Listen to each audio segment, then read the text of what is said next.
Magandang araw, Pilipinas! Welcome po sa isa na namang araw ng palitan ng mga argumento ng prosekusyon at depensa sa Day 7 ng The Trial of Vice President Sara Duterte, DATV Special Coverage. Sa unang araw ng paglilitis ngayong linggo, ihahatid naming muli sa inyo ang pinakamahalagang pangyayari sa loob ng Senado, pati na ang iba pang mga balitang kailangan nyong malaman. Ako, si Joanna Luna.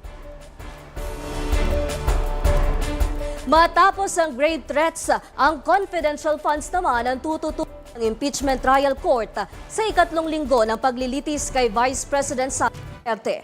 Ang buong detalye ihahatid ni Judea Bernardo. Joanna, pumasok na nga ang ikatlong linggo ng Duterte impeachment trial.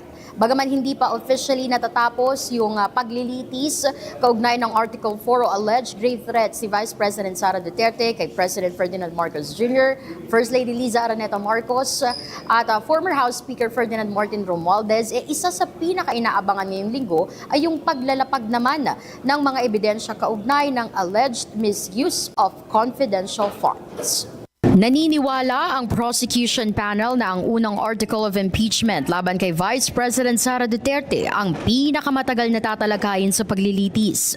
Dahil sakop nito ang umanong maling paggamit ng mahigit 600 million pesos confidential funds mula sa Office of the Vice President at Department of Education.